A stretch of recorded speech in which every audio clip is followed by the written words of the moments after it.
Dear students, welcome in PVP video classes. We have discussed about post-Mauryan age. Today we will discuss about Gupta age that lies between 3rd century AD to 6th century AD. आज हम गुप्त era के बारे में बात करेंगे जो तीसरी शताब्दी ईस्वी से लेकर के छठी शताब्दी ईस्वी के बीच पड़ता है. The total Gupta rulers can be divided into 3 groups: pre-Gupta rulers, imperial Guptas and later Gupta rulers. यानी पूरे गुप्ता शासकों को 3 भागों में विभाजित किया जा सकता है: प्रारंभिक गुप्त शासक, साम्राज्यवादी गुप्त शासक और परवर्ती गुप्त शासक. यानी गुप्त शासकों को 3 भागों में विभाजित किया जा सकता है. प्री गुप्ता रूलर्स में श्रीगुप्त और घटोत्कच 2 नाम आते हैं. श्रीगुप्ता के बारे में हमें बहुत ज्यादा इंफॉर्मेशन तो नहीं है, लेकिन इसके द्वारा चलाए गए सिक्के इस शासक के बारे में हमें जानकारी देते हैं. कुछ और सोर्सेज हैं, जैसे चंद्रगुप्त सेकंड की बेटी प्रभावती गुप्ता के पूना ताम्रपत्र में Puna copper plate of Chandragupta II's daughter discussed genealogy about Gupta rulers that is started from Ghatotkacha. ये घटोत्कच से स्टार्ट हुआ है, लेकिन कुछ सिक्कों से पता चलता है कि नहीं, श्रीगुप्ता इसके पहले शासक हो चुका था. चीनी सोर्सेज में चीन देश के स्रोत हैं, उनसे यह पता लगता है कि श्रीगुप्त नामक एक शासक कोई 175 ईस्वी के आसपास शासन कर रहा था. इसका मतलब यह हुआ कि ये श्रीगुप्त और घटोत्कच इनके पहले शासकों में है. इनकी जो टाइटल्स मिलती हैं, उपाधियां मिलती हैं, वो उपाधियां दोनों की महाराज हैं. श्रीगुप्त की भी महाराज है और घटोत्कच की महाराज है. श्रीगुप्त के सिक्कों पर महाराज श्रीगुप्तस्य लिखा मिलता है, जिससे यह पता लगता है कि यह सिर्फ महाराज की टाइटल अडॉप्ट करता था. घटोत्कच को भी प्रभावती गुप्ता के ताम्रपत्र में महाराज शब्द से संबोधित किया गया है. इसका तात्पर्य यह हुआ कि श्रीगुप्त और घटोत्कच दोनों महाराज थे, और उन दिनों महाराज सामंतों की उपाधि थी, सबऑर्डिनेट रूलर्स की उपाधि थी. इसका तात्पर्य यह हुआ कि यह दोनों किसी के अधीन शासन करते थे. अन्य साक्ष्यों पर ध्यान देने पर ऐसा लगता है कि ये कुषाणों के सामंत थे, लेकिन चंद्रगुप्त फर्स्ट जब शासक हुआ तो उसने कुषाणों की अधीनता त्याग दी और अपनी एक स्वतंत्र हैसियत बना ली. यही कारण रहा कि चंद्रगुप्त फर्स्ट ने महाराजा धीराज की टाइटल ली, अर्थात महाराजाओं का महाराजा. Chandragupta first was the first ruler of Gupta age or Gupta empire that adopted the title of Maharaja Dhiraj at first. Chandragupta प्रथम ही वह पहला शासक है जो महाराजा धीराज की उपाधि धारण करता है. कैसे और किन रूपों में चंद्रगुप्त फर्स्ट ने महाराजा धीराज की उपाधि धारण की, यह कह पाना बड़ा मुश्किल है, लेकिन इतना तो अवश्य है कि इसने अपने समकालीन लिच्छवियों से वैवाहिक संबंध स्थापित करने के बाद अपनी पद, प्रतिष्ठा और शक्ति में वृद्धि की. इसके कुमार देवी प्रकार के सिक्के या राजा रानी प्रकार के सिक्के यह बताते हैं कि इसने कुमार देवी से विवाह किया था, जिसके उपलक्ष्य में इसने राजा रानी प्रकार के सिक्के इशू किया, राजा रानी प्रकार के सिक्के जारी करवाया. इससे यह पता लगता है कि केवल इसने शक्ति और पद प्रतिष्ठा में ही वृद्धि नहीं की, बल्कि कुमार देवी और यह मिलकर के संयुक्त शासन करते थे. अन्य सोर्सेस से पता लगता है कि कुमार देवी का कोई भाई नहीं था। यही कारण था कि लिच्छवियों का राज्य भी चंद्रगुप्त फर्स्ट के साम्राज्य का हिस्सा बना और चंद्रगुप्त शासक चंद्रगुप्त फर्स्ट इतना शक्तिशाली हुआ कि आसपास के छोटे राज्यों को जीत करके महाराजा धीराज की उपाधि धारण की और कुषाणों से अपनी अधीनता को मुक्त कर दिया। इसका मतलब यह हुआ कि यह अब एक चक्रवर्ती शासक बन चुका था, जिसका उद्देश्य था अपने साम्राज्य की वृद्धि करना और अपनी मैरिज डिप्लोमेसी के माध्यम से इसने जो कि अपनी शक्ति बढ़ा ली थी। यही कारण था कि इसके लिए यह काम आसान हुआ। और हम पहली बार ऐसा पाते हैं जब चंद्रगुप्त फर्स्ट का साम्राज्य श्रीगुप्त और घटोत्कच के साम्राज्य से बड़ा था। 319 ईस्वी में इसने गुप्त एरा भी स्टार्ट किया, जैसा कि अलबरूनी अपने किताबुल हिंद में लिखता है। किताबुल हिंद में वह लिखता है कि गुप्त एरा और शक एरा में 242 साल का अंतर है। कुछ जगहों पे 241 साल मिलेगा। तो 241 साल का जो अंतर दिखा रहा है वह यह स्पष्ट करता है कि 319 ईस्वी में गुप्त संवत स्टार्ट हुआ और गुप्त संवत को शुरू करने वाला शासक चंद्रगुप्त फर्स्ट ही था।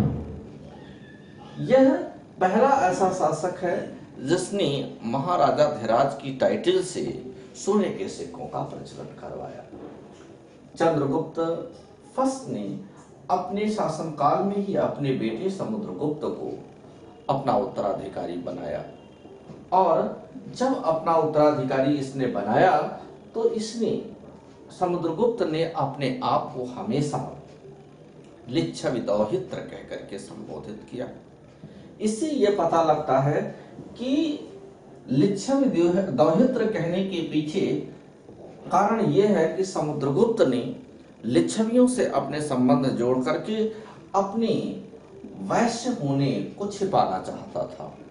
संभवतः यह क्षत्रियों के कुल में शामिल होने के लिए अपने आप को उच्च साबित करने के लिए ही इसने लिच्छवि दौहित्र कहा होगा। यह पराक्रमांक की भी टाइटल लेता है और इसने अपने साम्राज्य के विस्तार के लिए अनेक नीतियों का अनुसरण किया। समुद्रगुप्त के साम्राज्य विस्तार से संबंधित जो सबसे महत्वपूर्ण स्रोत है वह है प्रयाग प्रशस्ति, जिसको हरिशेन ने लिखवाया। हरिशेन ने समुद्रगुप्त के दिग्विजयों का उद्देश्य धरणबंदी बताया।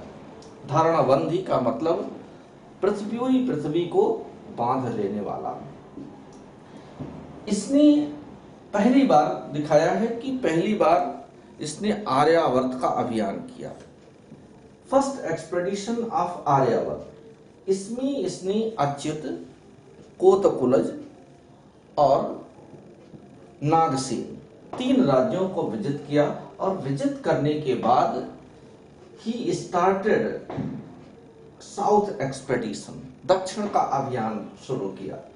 और दक्षिण के अभियानों में इसने गोपराज जो कांची का शासक था, उस कांची के शासक के अधीन 12 राज्यों के एक संघ को पराजित किया और पराजित करने के बाद इसने उनके साथ ग्रहण मोक्षानुग्रह की नीति का अनुसरण किया।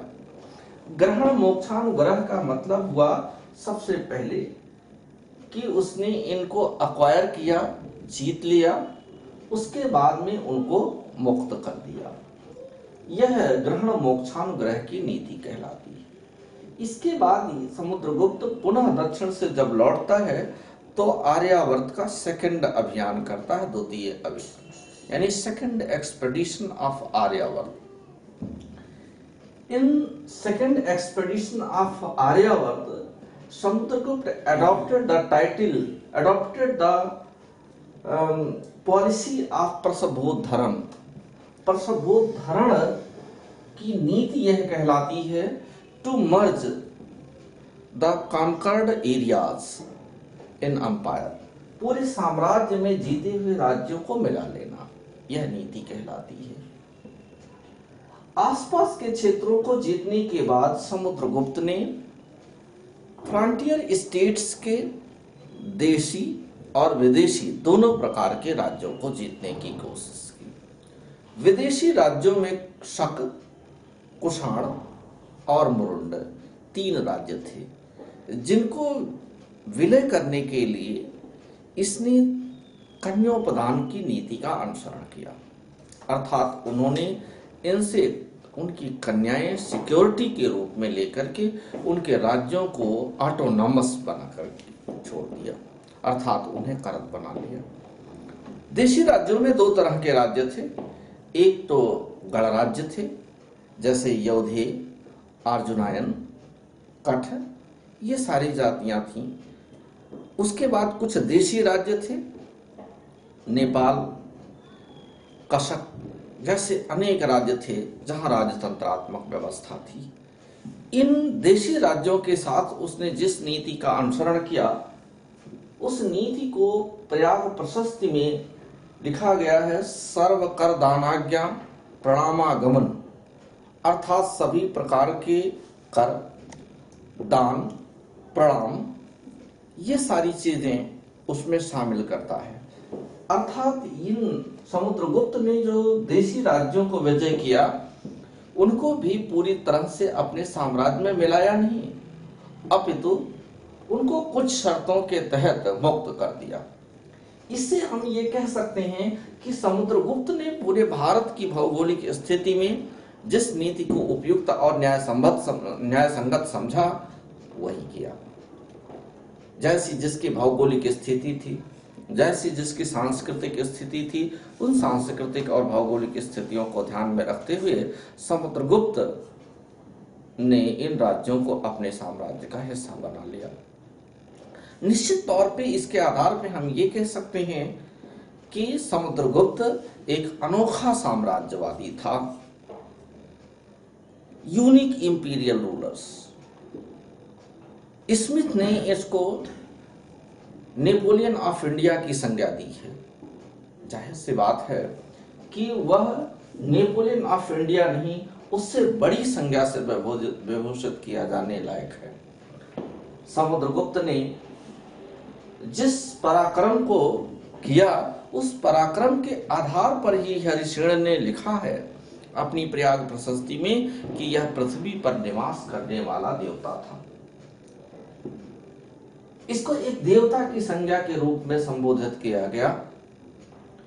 इसके द्वारा जारी किए गए सिक्के इसके बारे में कुछ और सूचनाएं देते हैं। जैसे समुद्रगुप्त के वीणा वादन प्रकार के सिक्के इस बात की पुष्टि करते हैं कि समुद्रगुप्त एक कुशल वीणा वादक था। इसकी पुष्टि प्रयाग प्रशस्ति में उल्लिखित कविराज, किंग ऑफ पोएट्स, कवियों का राजा के रूप में संबोधित किया गया है। जाहिर सी बात है कि वीणा वादन प्रकार के सिक्के और उसके कवि होने, इन सारी बातों को सामने कराते हुए हम ये कह सकते हैं कि वह कुशल वीणा वादक ही नहीं था, वह एक अच्छा संगीतज्ञ भी था। इसके साथ ही इसके अश्वमेध प्रकार के सिक्के ये स्पष्ट करते हैं कि समुद्रगुप्त ने अश्वमेध यज्ञ भी किया होगा। हालांकि प्रयाग प्रशस्ति में अश्वमेध यज्ञ का कोई उल्लेख नहीं है। इससे ऐसा लगता है कि प्रयाग प्रशस्ति की रचना के बाद संभवतः समुद्रगुप्त ने अश्वमेध यज्ञ किया होगा।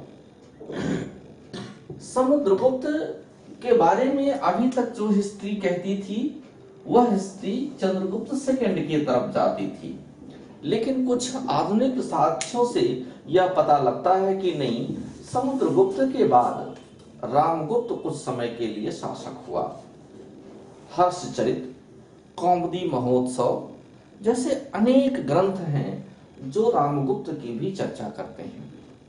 संभवतः समुद्रगुप्त के बाद रामगुप्त शासक बना। साक्ष्यों से यह पता लगता है कि रामगुप्त एक कमजोर शासक था और इसके शासनकाल में गुजरात के शक शासक रुद्र सिंह तृतीय ने रामगुप्त को पराजित कर दिया और पराजित करने के बाद इसके सामने एक शर्त रखी कि यदि रामगुप्त अपनी पत्नी ध्रुव स्वामिनी को रुद्र सिंह तृतीय यानी शक शासक के साथ भेज दे तो वह इसका राज्य वापस कर सकता है। संभवतः रुद्र सिंह तृतीय उसी बात का बदला दे रहा था जिस नीति के तहत समुद्रगुप्त ने शकों से उनकी कन्याओं का अपहरण किया था। रामगुप्त राज्य को जाता देख करके अपनी पत्नी को देना उचित समझा, लेकिन मंथन चल ही रहा था कि भरी सभा में चंद्रगुप्त द्वितीय नामक इसका अनुज सभा में इस बात का विरोध किया और स्वयं भाभी ध्रुव स्वामिनी के वेश में रुद्र सिंह तृतीय के पास जाने का प्रस्ताव रखा। इसके साथ अनेक दासियां और दासियों को ले जाने वाले पालकिन बेयरर्स को साथ जाने की योजना बनाई और ऐसा षड्यंत्र करते हुए चंद्रगुप्त द्वितीय जब जाता है शासक के दरबार में, उसके शिविर में, तो वहीं पर उसकी हत्या कर देता है। हत्या करने के बाद जब वह लौट करके राजधानी आता है तो कई दिन तक वह राजमहल में नहीं जाता और एक दिन राजमहल में प्रवेश करके रामगुप्त की हत्या कर देता है और हत्या करने के बाद स्वयं शासक बन बैठता है और अपनी भाभी ध्रुव स्वामिनी के साथ स्वयं विवाह रचा लिया। हालांकि इसके पहले इस विवाह को मान्यता नहीं थी, लेकिन समकालीन नारद स्मृतिकार ने अपनी नारद स्मृति में ऐसे विवाहों को मान्यता दे दी। नारद स्मृति में नारद ने लिखा है कि यदि किसी पत्नी का पति मर गया हो तो वह दूसरा विवाह कर सकती है। संभवतः चंद्रगुप्त द्वितीय के काल में ही उसे जस्टिफिकेशन मिला। चंद्रगुप्त द्वितीय ने बड़े ही पराक्रम के साथ न केवल अपने पिता समुद्रगुप्त के राज्य को बनाया, उसको संरक्षित रखा, बल्कि इसने अपने साम्राज्य का विस्तार भी किया। इसने सांस्कृतिक रूप में बहुत से योगदान दिए। जितना इसके साम्राज्य विस्तार में योगदान है उससे कहीं ज्यादा साहित्य में, विज्ञान के क्षेत्र में, सांस्कृतिक क्षेत्र में, मंदिर कला स्थापत्य के क्षेत्र में इसका योगदान है। चंद्रगुप्त द्वितीय ने के बारे में दिल्ली के मेहरौली स्तंभ में बहुत सारी सूचनाएं हैं। मेहरौली स्तंभ में जिस चंद्र नामक शासक का उल्लेख है उसमें यह कहा गया है कि उस चंद्र नामक शासक ने 7 नदियों के मुख को पराजित करके बाहलिकों को 7 नदियों के मुख को पार करके बाहलिकों को पराजित किया, अर्थात इंडस क्षेत्र को पार करके इसने विदेशी दुश्मनों को पराजित किया। सिर्फ यही नहीं, इसने बंगाल में अपने दुश्मनों के एक अलायंस को, एक समूह को अपने बाहुबल से पराजित किया। इसी मेहरौली स्तंभ में यह भी लिखा मिलता है कि चंद्रगुप्त द्वितीय ने विष्णु ध्वज की स्थापना करवाई, अर्थात यह वैष्णव था। वैष्णव धर्म के उत्थान के लिए इसने कार्य किया। इस तरह से हम ये कह सकते हैं कि चंद्रगुप्त द्वितीय एक प्रतापी शासक था जिसने अपने साम्राज्य के विस्तार के लिए भरपूर प्रयास किया और अपने दुश्मनों को पराजित किया। इसने भी मैरिज डिप्लोमेसी का सहारा लिया। इसका विवाह नागवंशी शासकों की पुत्री कुबेर नागा से हुआ था। मध्य भारत में नागवंशियों का प्रभुत्व था, निश्चित तौर पर नागवंशियों का सहयोग इसे मिला होगा। इसने उसी नागवंशी पत्नी कुबेर नागा से उत्पन्न प्रभावती गुप्ता का विवाह वाकाटक नरेश के साथ किया था। वाकाटक नरेश आज के महाराष्ट्र के क्षेत्र में राज्य करता था। निश्चित तौर पे शक जो गुजरात में शासन करते थे उनको पराजित करने में, उनको समूल नाश करने में इसे नागों से और वाकाटक शासक से सहयोग मिला होगा। यही कारण रहा कि इसने शकों को पराजित किया। शकों के चांदी के सिक्कों को फिर से रीपंच करवाया, पुनर्मुद्रांकित करवाया और मुद्रांकित करवाने के बाद इसने वहीं पर चलवा दिया। इसकी स्मृति में इसने सिंह निहंता प्रकार के कॉइन्स भी इशू किए। सिंह निहंता प्रकार के कॉइन्स का मतलब हुआ कि इसे शेर को मारते हुए दिखाया गया। शेर शकों का राज चिन्ह था, जिससे यह पता लगता है कि इसने शकों को पराजित किया। इसकी कुछ टाइटल्स शकारी, शकाई भी इसके द्वारा शकों को पराजित करने की पुष्टि करते। चंद्रगुप्त सेकंड ही पहला शासक था जिसने चांदी के सिक्कों का प्रचलन करवाया। आपकी परीक्षा में कई बार यह प्रश्न आ चुका है, who had issued silver coins in गुप्त एरा। तो आंसर होगा Chandragupta second was the first ruler of Gupta Empire who had issued silver coins। यह पहला शासक है। चूंकि शकों ने ही सिल्वर कॉइन्स इशू कराए हैं, इसलिए हम ये कह सकते हैं कि इसने उनके सिक्कों को रीपंच करवा करके वही चलाया। लेकिन यह सिक्के सिर्फ गुजरात में ही चलते रहे, बाकी क्षेत्रों में इनका प्रचलन नहीं था। चंद्रगुप्त सेकंड के बारे में यह कहा जाता है कि जो आज की आधुनिक अयोध्या है, इस अयोध्या को इसी ने शोध करवा करके तैयार करवाया था।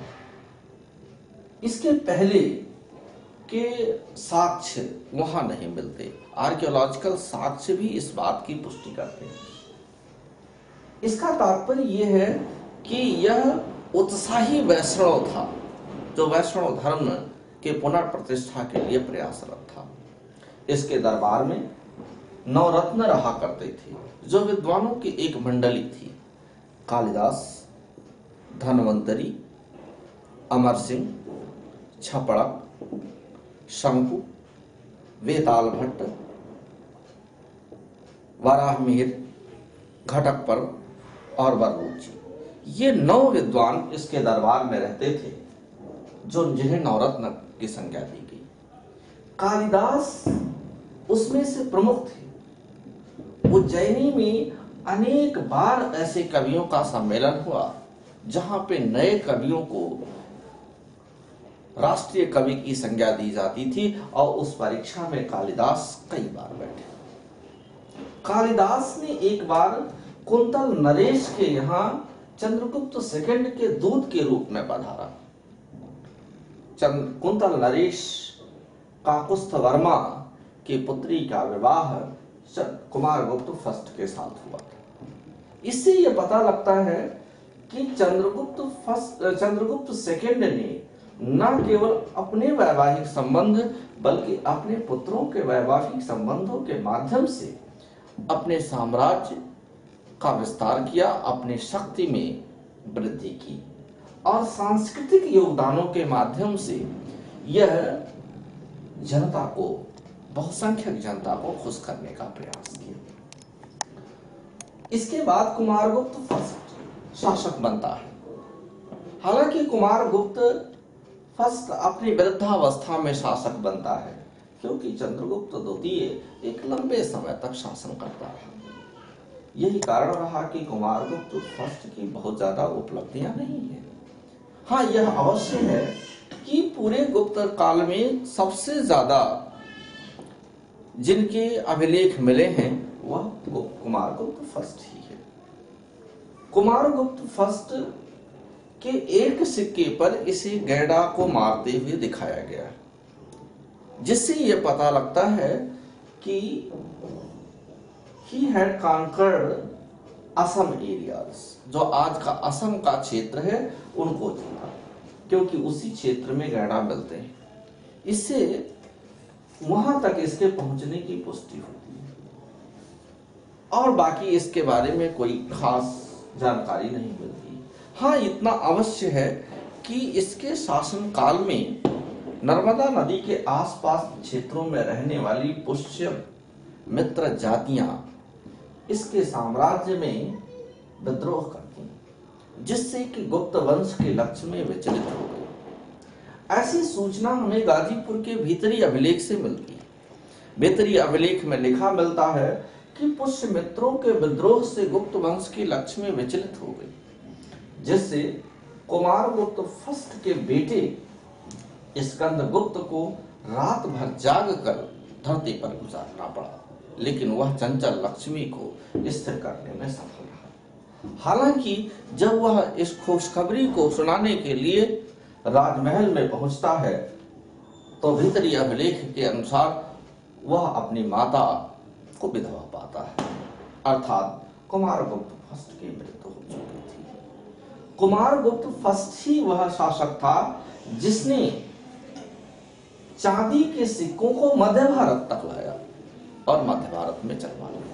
अर्थात कुमारगुप्त फर्स्ट ऐसा व्यक्ति है जो गुजरात में चल रहे चांदी के सिक्कों को मध्य भारत तक ले आए। कुमारगुप्त प्रथम के बाद स्कंदगुप्त शासक हुआ।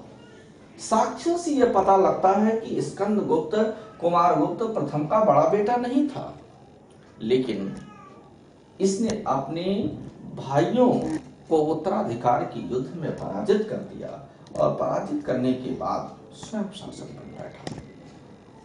अपने पराक्रम के कारण यह अपने साम्राज्य को न केवल अक्षुण्ण रखा, बल्कि इसी के काल में पहली बार जब हुणों ने आक्रमण करना शुरू किया, तो यह हुण आक्रमणों को भी विफल करने में सफल रहा। इन आक्रमणों में इन आक्रमणों से निपटने के लिए इसने गुजरात के क्षेत्रों में अपने एक बड़े ही करीबी प्रणदत्त को गुजरात का गवर्नर बनाया, और उसके बेटे चक्रपालित को वहां का मेयर।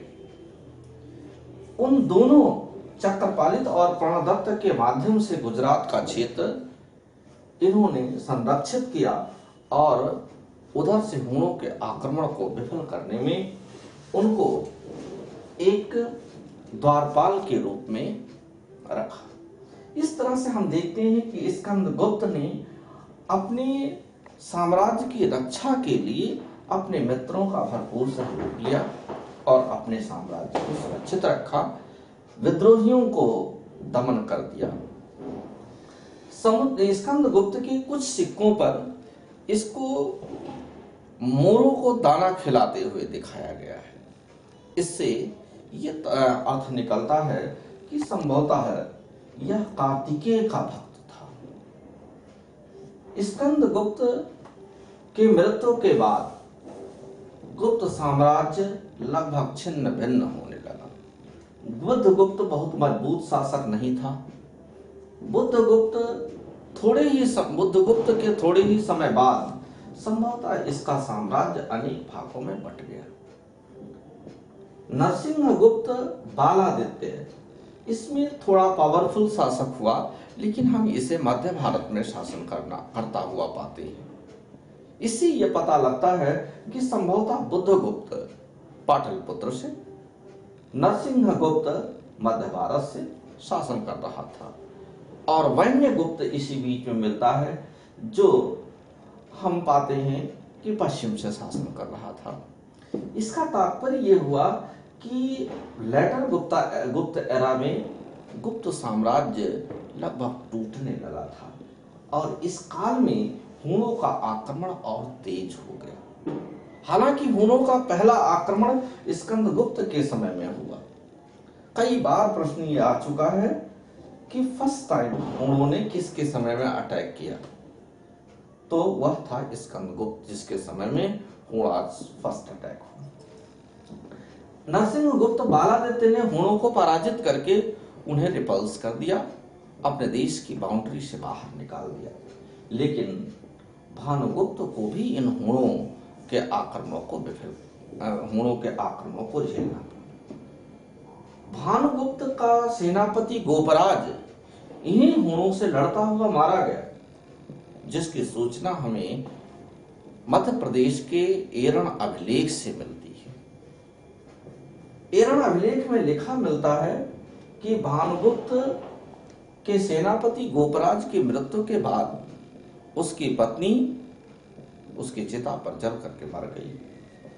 यह सती प्रथा का पहला प्रमाण है जो अभिलेखों में मिलता है। हम ये कह सकते हैं Eran's inscription was the first inscription of sati system in India. तो भानुगुप्त के बाद हम कुमारगुप्त थर्ड को पाते हैं, जिसके बारे में हम कुछ अच्छे शब्द कह सकते हैं। लेकिन कुमारगुप्त थर्ड के बाद कोई ऐसा शासक नहीं हुआ जो इस साम्राज्य को स्थिर कर पाए। अंत में 550 ईस्वी के आसपास हम विष्णुगुप्त को शासन करता हुआ, और विष्णुगुप्त के बाद यह वंश सदा सदा के लिए समाप्त हुआ। डियर स्टूडेंट्स, हमने यहाँ पे पीरियड्स किसी का मेंशन नहीं किया है, लेकिन आपके एग्जाम में कभी भी पीरियड से संबंधित प्रश्न एंशिएंट इंडिया में नहीं आते हैं और ना आए हैं। इसलिए हम नहीं चाहते कि आपको बहुत सारे पीरियड्स बता करके आपके स्टडी को और बोझिल और कठिन बना दें। हाँ, यह जरूर है कि मध्य भारत और आधुनिक भारत में आपको हम निश्चित तौर पर कुछ पीरियड्स के बारे में बताएंगे, लेकिन वहां भी कुछ छोड़ेंगे जो आपके काम का नहीं है। लेकिन फिर भी वहां हमारी चर्चा जरूरी हो जाएगी उन अवधियों पर, पीरियड्स पर। लेकिन यहाँ एक तो इनके सोर्सेज भारतीय पुराण, वेद, वैदिक ग्रंथ हैं, जिसमें युगों के संदर्भ में स्पष्ट जानकारी नहीं है। जो कुछ भी जानकारी है हमें विदेशी स्रोतों से, जिन पर हम पूरी तरह आश्रित होकर के इनके पीरियड्स के बारे में स्पष्ट रूप से कुछ नहीं कर सकते। यही कारण है कि अनेक पुस्तकों में इनके टाइम पीरियड्स में वेरिएशन भी मिलेगा, और यही सब वेरिएशंस के कारण इससे संबंधित, अवधि से संबंधित कोई प्रश्न नहीं बनता। हाँ, यह जरूर है कि अगर 319 ईस्वी में चंद्रगुप्त फर्स्ट ने गुप्त एरा स्टार्ट किया है, तो 319 जरूर इंपॉर्टेंट है। शक संवत और गुप्त संवत की अवधि में कितना अंतर है, जैसा कि अलबर्नी 241 साल का अंतर बताता है, यह आपके एग्जाम के लिए इंपॉर्टेंट है। तो इस प्रकार से जो प्रश्न हैं उनको हमें कैच करने की जरूरत है। बाकी इन अवधियों पर बहुत ज्यादा चर्चा करने की आवश्यकता नहीं है। ठीक है, आगे हम अगली वीडियो में मिलेंगे, तब तक के लिए धन्यवाद।